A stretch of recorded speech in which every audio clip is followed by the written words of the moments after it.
दोस्तों नमस्कार। जैसा कि आपको मालूम है, हम इस्लाम की खूबियाँ बता रहे हैं। हाँ, मौलानाओं के हिसाब से वो खूबियाँ ही हैं। वो गंदगी जो इस्लाम में है वो मौलानाओं को नहीं दिखती, क्योंकि एक झूठे अल्लाह के नाम पर वो गंदगी फैलाई गई है। और ऐसा उन लोगों का मानना है कि अल्लाह जो है ओमनी प्रेजेंट है, ओमनी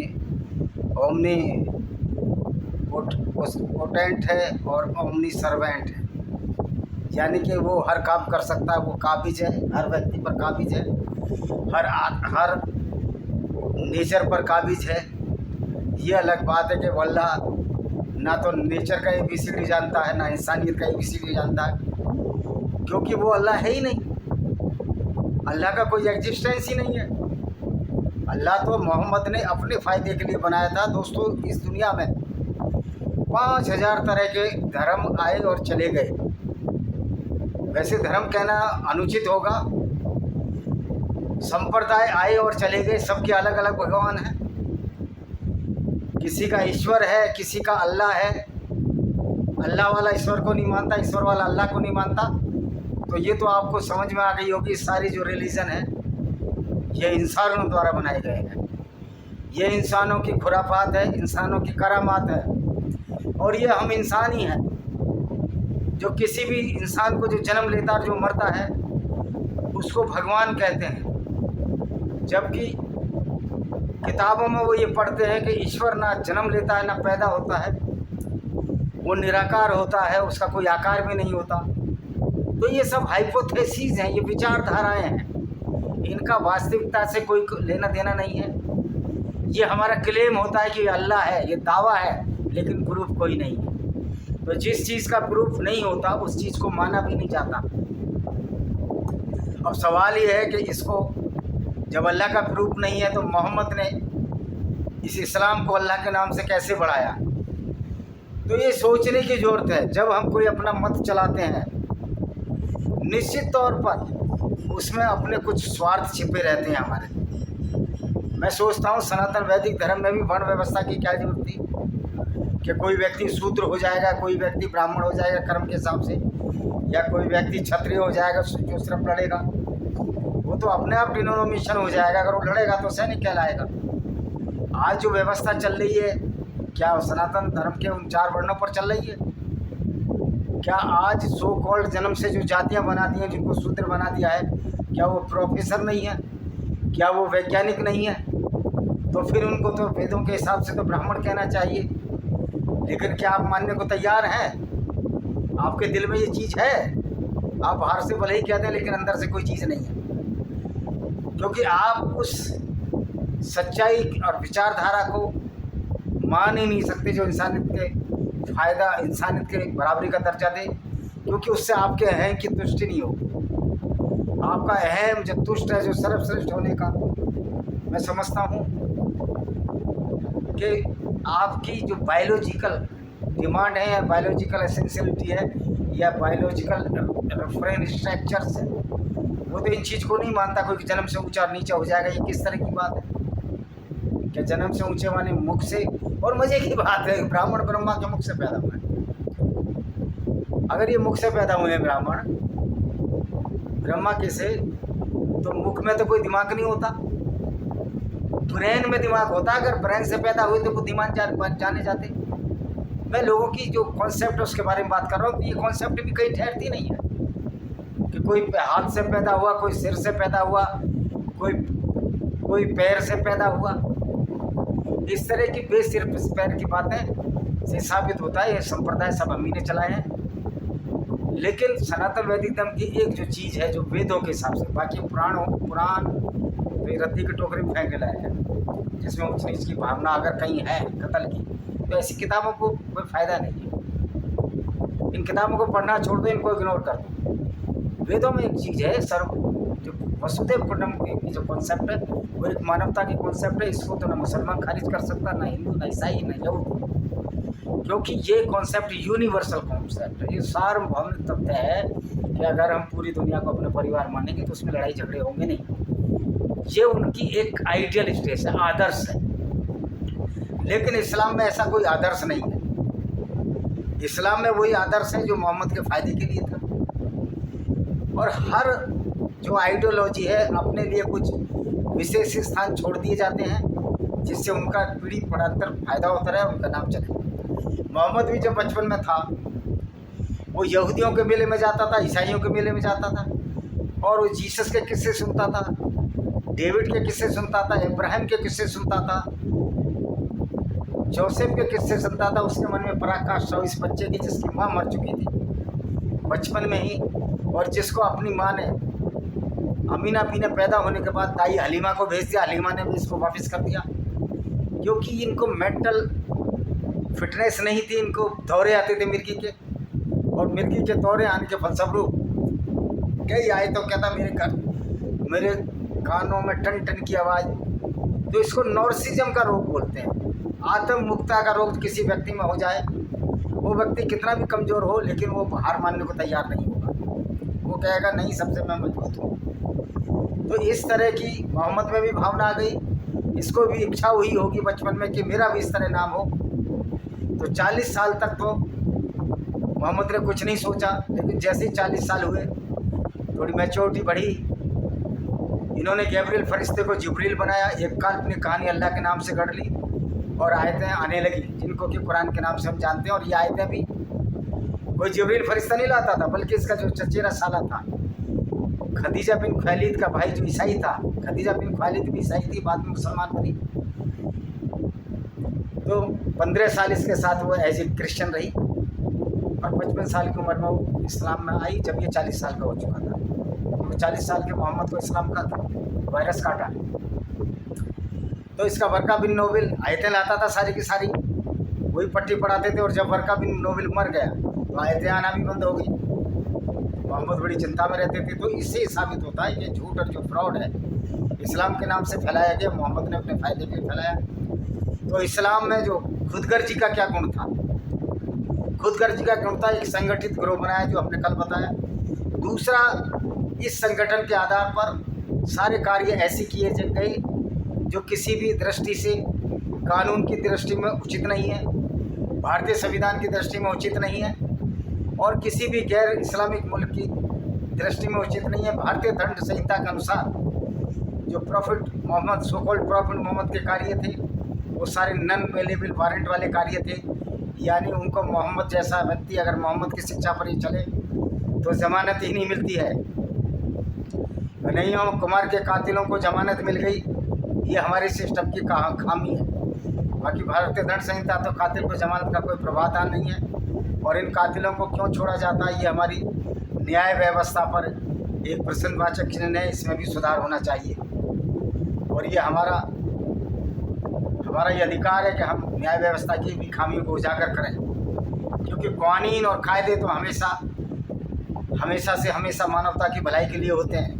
वो कायदे और कानून जो मानवता की भलाई नहीं कर सकते उनको हम किसी भी तरह से मानवता की श्रेणी में उपयुक्त नहीं घोषित कर सकते, बल्कि उन्हें अनुपयुक्त कहा जाएगा। और ऐसी बहुत सी क्लॉज अभी भी भारत की न्यायपालिका में या और जगह भी होंगी जिनको मानवता की दृष्टि में उचित नहीं कहा जा सकता।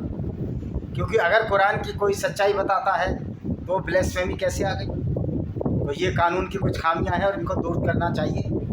कानून कोई ज़रूरी नहीं कि कानून सारे सर्वगुण संपन्न ही हों।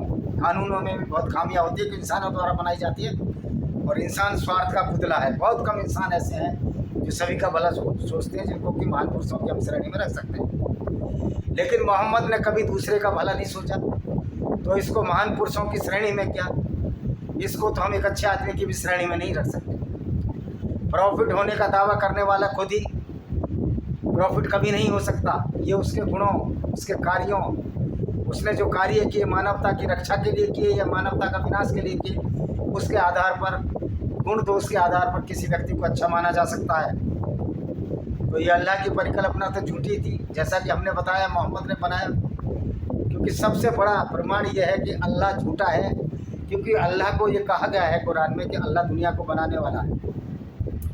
लेकिन दुनिया के बनाने वाले को तो ये पता होना चाहिए कि दुनिया का स्वरूप कैसा है, दुनिया की आकृति कैसे, पृथ्वी कैसे घूमती है, पृथ्वी नहीं घूमती, या सूर्य की परिक्रमा किस तरह होती है।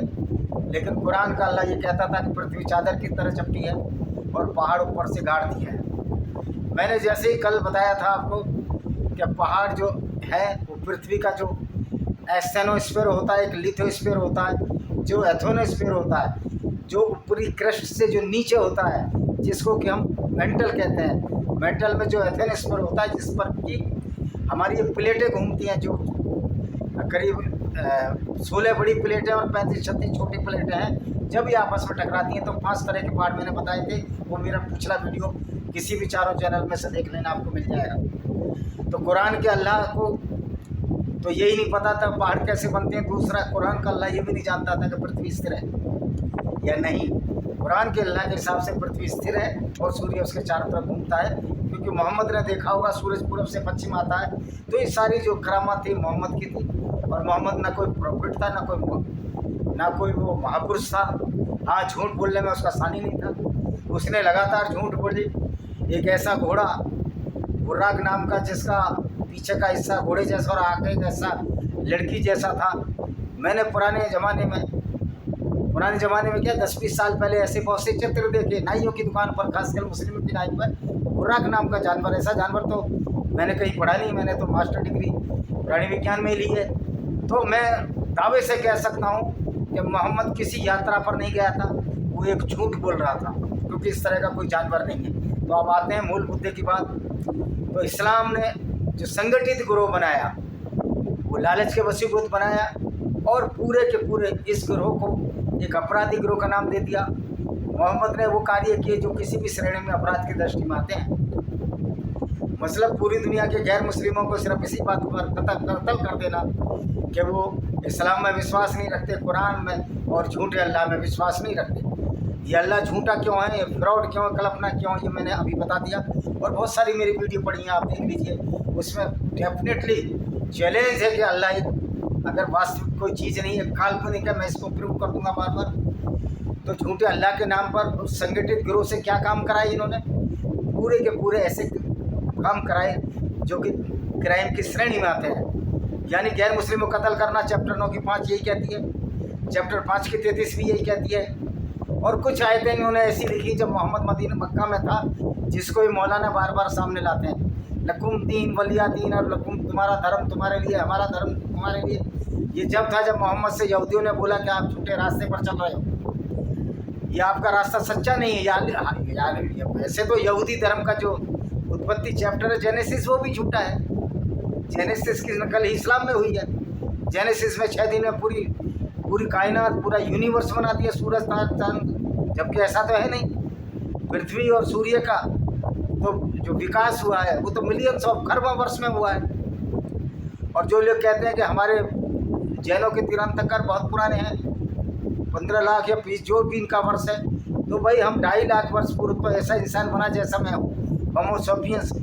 तो आपके जो तीर्थंकर थे वो तो होमो सेपियंस जैसे ही दिखते हैं, इंसानों जैसे दिखते हैं, बड़े लंबे चौड़े दिखते हैं। इस तरह का कोई भी एवोल्यूशन में कोई भी ऐसा कंकाल नहीं मिला है, कोई 250 फुट और 300 फुट का व्यक्ति हो। ये सब झूठ और फ्रॉड पर आधारित है। 6 और 7 फुट के कंकाल मिले हैं, 8 फुट के कंकाल मिले हैं, जो आज भी रावट पर से पाड़ लो, जो कि आज की दुनिया का सबसे लंबा आदमी था, करीब 9 फुट का था, 8 फुट 11.5 इंच, और उसकी मौत जल्दी हो गई थी। तो जो चीज़ हमारी मिलियंस खरबों से जो हमारे स्केलेटन मिले, उससे पता चलता है कि सारा फ्रॉड रखा गया। क्या तीर्थंकरों के चेहरे मोहरे हमारी तरह नहीं थे? क्योंकि 2.5 लाख वर्ष पूर्व भी हम ऐसे चेहरे में आए हैं, वरना तो हम चिंपैंजियों के वंशज हैं, चिंपैंजियों के नज़दीकी रिश्तेदार हैं, और ये देवताओं के हम वंशज हैं। ये कल्पना कब की हुई होगी? ये जुम्मा 8-10 हज़ार साल से, 5,000 साल से ये कल्पना है, हम देवताओं के वंशज हैं। उससे पहले का कोई हिस्ट्री में कहीं नहीं मिलता। देवता और ऋषि मुनि थे 5 और 10 हज़ार साल पहले जो ग्रंथ लिखे गए, उससे पहले। लेकिन हम तो 2.5 लाख वर्ष पूर्व आए हैं, और ये इस्लाम तो 1400 साल का है। 5,000 साल से पुराना कोई मजहब अभी कोई जिंदा नहीं है इस दुनिया में। 4, 5 या 6,000 साल जिसमें सनातन वैदिक धर्म को पुराना मानते हैं। तो ये सब झूठी परिकल्पनाओं पर आधारित था। इस्लाम तो 1400 साल का है, विज्ञान ने इसको झूठा साबित कर दिया है। लेकिन इस्लाम से नुकसान क्या हुआ? जिन्होंने इस्लाम को माना वो अच्छे भले भी लोग थे, लेकिन वो संगठित अपराधी की तरह काम करने लगे, लोगों को कत्ल करने लगे। कुरान की आयतों को पढ़कर 174 बार कुरान की आयत है जिसमें कहा गया गैर मुस्लिमों को कत्ल करना है, और कोई भी आयत ऐसी नहीं है जिसमें कि गैर मुस्लिमों की इज्जत से बात कही गई हो। 5:32 जो अलमादा की आयत है वो ये कहती है कि किसी भी इंसान का कत्ल पूरी दुनिया का कत्ल है। तो इंसान सिर्फ इस्लाम में सिर्फ मुसलमानों को माना गया है, क्योंकि गैर मुस्लिमों के लिए क्या क्या शब्द यूज किए गए हैं। जो बंदर है उनके लिए कहा गया ये पिछले जन्म में यहूदी थे, और गैर मुसलमानों को जानवरों से भी नीचा माना गया है। तो गैर मुसलमानों को तो इंसान ही नहीं माना गया। और इसका प्रूफ है उसकी अगली आयत 5:33 अल-माइदा कहती है कि जो गैर मुस्लिम है उनको कत्ल कर दो, या उनके विपरीत दिशाओं में हाथ पैर काट दो, या उनको देश निकाला दे दो। ये 5:32 कहती है। जब पूरी एक भी इंसान का कत्ल, पूरी इंसानियत का कत्ल था, फिर गैर मुस्लिमों का कत्ल करने के लिए अगली आयत कुरान की वही कह रही है, चैप्टर 5 की 33 क्यों कह रही है। तो ये सब फ्रॉड था। इस्लाम में सिर्फ मुसलमानों को इंसान माना गया है। दूसरी बात यह है, आज जितना भी संगठित गिरोह अपराधी बनाया ये इस्लाम की आइडियोलॉजी ने बनाया। आज जितने भी आतंकवादी संगठन है वो इस्लाम के नाम पर बने हैं, वो सर्टिफाइड गुंडे हैं, सर्टिफाइड आतंकी हैं, सर्टिफाइड राक्षस हैं, एंटी ह्यूमन है, निराधर्म है, राक्षस हैं, दैत्य हैं, पाश्विक विरवर्ती के लोग हैं। लेकिन पशु को भी गाली देना लोगों ने पता नहीं अपने हिसाब से अपने को श्रेष्ठ बना लिया। पशु भी किसी का क्या नुकसान करता है। इंसानों ने सारी उनकी ज़मीन छीन ली, कुत्तों की, बिल्लियों की, लोमड़ियों की। अब इंसान उनकी ज़मीन पर कब्जा करके कहता है कि कुत्ते शहर में क्यों रहते हैं। तो इंसान पागलपन की, मूर्खता की और स्वार्थपरता की हद से ज़्यादा पार हो गया। इंसान ने अपने दिमाग का सदुपयोग करने की बजाय दुरुपयोग किया है, और मोहम्मद ने भी अपने दिमाग का इस तरह दुरुपयोग किया। उसने झूठे अल्लाह के नाम से लोगों को डराता रहा। कम पढ़े लिखे लोग, अरबी लोग थे, यहूदी मुसलमान बनते रहे, और बाद में वो उन्हीं मुसलमानों के साथ लूटपाट करते रहे। इनको भी मज़ा आने लगा, क्योंकि फ्री का चंदन किस मेरे नंदन हो रहा था। इस्लाम को जो टेंट देना शुरू हुआ तब इनके अब परेशान हैं ये लोग। मौलाना मुल्ला कहते हैं सरतन से जुदा किनारे। भाई क्यों? तुम्हारे पैगंबर ने भी तो सरतन से जुदा किए थे। अगर तुम सरतन से जुदा करोगे ये तो प्रूव है, तो अल्लाह तो तुम्हें बचाने आएगा नहीं, कि अल्लाह है ही नहीं। और अल्लाह की आयतें थी कि एक मुसलमान 10 के बराबर है, ये भी झूठ है। जब सारा ही झूठ और पाखंड है, उस आधार पर आप दूसरों को कत्ल करोगे तो क्या उसका लौट कर जवाब नहीं दिया जाएगा? निश्चित तौर पर दिया जाएगा। और इजराइल वही काम कर रहा है, भारत ने भी वही काम करा जो पाकिस्तान में अपनी मिसाइलें मारी। क्योंकि इंसानियत के लिए लड़ने के लिए उन हैवानों और राक्षसों से भी लड़ना होगा जो कुरान को पढ़कर तुम लोगों के कत्ल करने का इरादा रखते हैं। कत्ल ना कर पाएँ ये हमारी जीत होगी, हमारी ताकत का है। अगर हमें अपनी ताकत का इम्तिहान लेना है तो हमको इस्लामिक आइडियोलॉजी से लड़ना होगा। उन आतंकवादियों से दो हाथ करने पड़ेंगे, क्योंकि उनका मनोबल, वो तो ब्रेन वॉश लोग हैं। अगर कोई मुस्लिम आतंकवादी किसी गैर मुस्लिम को मारता है तो ये कहता है ये तो अल्लाह की ताकत है हमारे अंदर। तो फिर वो भी अल्लाह की ताकत थी जब तुम्हारे यहाँ बाबलपुर को तोड़ा गया, क्योंकि तुम्हारा काल्पनिक अल्लाह तो कुछ नहीं बिगाड़ सकता हमारा। तुम्हारा ज़रूर कुछ बिगाड़ सकता है, और तुम्हारा बिगाड़ भी रहा है, तुम्हारा को ब्रेन वॉश कर रहा है। तो सबसे बड़ा नुकसान जो मुसलमानों का इस्लाम से हुआ वो ये हुआ कि ये अपराध की दुनिया की तरफ चल पड़े। और मज़े की बात है, इनको अपराध नहीं लगता। जिस तरह सूअर गंदगी में पड़ा रहता है उसको अपराध नहीं लगता, उसको गंदगी नहीं लगती, उसको उसी में मज़ा आने लगता है। इसलिए जो रेडिकलाइज लोग हैं, जो इस्लाम को पूरी तरह मानते हैं, इस्लाम की शिक्षा और सुन्नत पर चलते हैं, उनको भी इस्लाम में कोई खामी नज़र नहीं आएगी। क्योंकि जैसा आप चश्मा पहनोगे वैसा ही तुम्हें दिखेगा। अगर आपने ये चश्मा पहन ही लिया है कि गैर मुस्लिमों को कत्ल करना है, दूसरों की औरतों को लूट कर बाज़ारों में बेचना है, क्योंकि मोहम्मद भी यही काम करता था, तो तुम उसी क्रियाकलाप करोगे और आपको गंदा लगेगा नहीं। एक माहौल देखो, क्रिमिनल बस्ती का एक माहौल हो जाता है, वहाँ क्राइम, चाकू, इसमें शराब बेचना एक आम सी बात है। और वो लोग करते हैं जिनमें शिक्षा की कमी होती है, बुद्धि की कमी होती है, आर्थिक अभाव अपने आप आता है। जब आप शिक्षा की कमी करोगे तो ये आर्थिक अभाव मोहम्मद को भी रहा। मोहम्मद पूरी ज़िंदगी काफ़िले लूटता रहा, लेकिन जब मरा तो उसके ऐसा के पास खाने को कुछ भी नहीं था, बहुत थोड़ा था इनकी किताबों में। तो लुटेरों को कभी घर नहीं बसते, लेकिन लूट का माल इकट्ठा करने में जो इस्लाम ने दूसरों की जो धन दौलत बटोरी है, इस कहावत को झुठला दिया है कि लुटेरों के कभी घर नहीं बसते। क्योंकि ये सारे मंदिर जो मस्जिदों में तब्लीग किए, ये लूटी का माल। और मज़े की बात है, मोहम्मद ने उस लूट के माल को भी अल्लाह की नज़र में उचित ठहरा दिया। अब ये देखिए कैसा अल्लाह है, जो गैर मुस्लिमों के धन की लूट पर खुश होता है, जो जानवरों के खून बहने पर खुश होता है और कहता है कि जानवरों की खून और कुर्बानी मेरे तक नहीं पहुंचती, लेकिन फिर भी तुम्हारी भावना है इसलिए मुझे अच्छा लगता है। तो ये अल्लाह ये बताने आएगा इनको कि तुम्हारी भावना है जानवरों का मेरे तक नहीं पहुंचता। क्यों? अल्लाह तो ओमनी प्रेजेंट है, वो हर जगह है। फिर जानवरों की कुर्बानी उस तक कभी नहीं पहुंचती। फिर अल्लाह जब निराकार है तो अर्श पर क्यों बैठता, सिंहासन पर बैठता, उसको 4 फरिश्ते उठाए रहते हैं। तो अल्लाह की तो सिर्फ इतनी आवाज़न है कि उसको 4 फरिश्ते उठाए रहते हैं। फिर वो पूरी दुनिया को कैसे उठाएगा, ये सोचने और समझने की बात है। फिर अल्लाह के अर्श को फर्श को उठाने की क्या जरूरत है? अल्लाह की ताकत से तो अपने आप फर्श ऊपर होना चाहिए, सिंहासन ऊपर टंगना चाहिए। क्या अल्लाह गुरुत्वाकर्षण केंद्र से नहीं लड़ सकता था? पृथ्वी के गुरुत्वाकर्षण की वजह से हम नीचे रखते हैं, फिर वो 7वें आसमान पर अल्लाह रहता है, तो वहाँ सूरज अल्लाह के अर्श के नीचे छिपता है। तो ये बताइए, एक तरफ कहते हैं कीचड़ में छिपता है, तो अल्लाह का अर्श पानी के ऊपर भी बताते हो कभी कभी, तो पानी में कीचड़ किधर से आता है? यानी सब ऊट पटांग लबो लबाब ये है कि आप झूठ पर भी चल रहे हो और ऐसे झूठ पर चल रहे हो जिसमें दूसरों का नुकसान हो रहा है। और पूरा का पूरा इस्लाम ऐसे लोगों को जो बेचारे सीधे साधे उनको ब्रेन वॉश कर अपराधियों को गिरोह में तब्दील कर रहा है। आसिम बनूर जैसा जो जनरल है वो भी इस्लाम की उस आइडियोलॉजी को मानता है। तो इनकी पढ़ाई लिखाई सब बेकार है, इन्होंने डिग्रियां पानी में फेंक दी हैं एक झूठे अल्लाह पर विश्वास करके, और ये सोच कर कि हम 10 के बराबर हैं, लोगों में वायलेंस कर रहे हैं और उसका फल खामियाजा इनको ज़्यादा भुगतना पड़ रहा है। 2000 यहूदी मारने की बजाय 1 लाख इनको फिलिस्तीनी मुसलमानों को मरवाना पड़ा। इसी तरह इनको हर जगह नुकसान हो रहा है। ये यूनाइटेड नेशन ऑर्गेनाइजेशन की रिपोर्ट है कि सबसे ज़्यादा मुसलमान दूसरे लोगों के हाथों द्वारा मारे जाते हैं, क्योंकि रिसेंटमेंट होता है, गुस्सा होता है, आदमी दुगनी गति से बदला लेने की कोशिश करता है। ये बात क्यों नहीं समझ में आती इन आतंकवादियों को? अभी तो ये देश लड़ रहे हैं, देश मिसाइलें मार रहे हैं। एक दिन ऐसा आएगा कि सारे गैर मुस्लिम इकट्ठे होकर इस इस्लामिक विचारधारा के खिलाफ गली और मोहल्लों में लड़ेंगे। और कितना विभत्स दृश्य होगा कि जहाँ इन लोगों की हत्याएं सिर्फ इस आधार पर की जाने लगेंगी कि ये उस इस्लाम को मानता है जो हमको कत्ल करने की बात कहती है। तो इससे बेटर है कि आप सुधार लाएं, एक नकली अल्लाह को, काल्पनिक अल्लाह को छोड़ें और कोई प्रॉफिट, कोई अच्छा आदमी, महापुरुष तो छोड़ो, उसकी तुलना महापुरुष से करना तो महापुरुष का अपमान करना है। कोई आदमी जो लुटेरा हो, जो औरतों को बाजार में बेचता हो, उसको महापुरुष कहना ये शर्म का विषय है हमारे लिए, ये गैरत का विषय है। लेकिन जो लोग ब्रेन वॉश होते हैं उनको ये कुछ नहीं दिखाई देता, क्योंकि इन्होंने टीन के चश्मे लगा रखे हैं और दिमाग में भूसा भरा हुआ है, सोचना कुछ है ही नहीं। तो कुरान तो पहले ही कह देती है कि अकल का दखल नहीं होना चाहिए ईमान में। तो भाई तुम ईमान मानो, तुम विश्वास कुछ भी मानो, लेकिन आप ये मानकर कि हम दूसरों को कत्ल करेंगे, इस्लाम को फैलाएंगे, हमको जन्नत मिलेगी, ये तुम्हारी आइडियोलॉजी चलने वाली नहीं है, क्योंकि तुम्हारा अल्लाह ही नहीं है। अल्लाह तो मोहम्मद के दांत नहीं बचा पाया जब दांत तोड़ दिए उद की लड़ाई में, तो अल्लाह किसी को क्या बचा लेगा? अल्लाह मिसाइलें नहीं रोक पाए।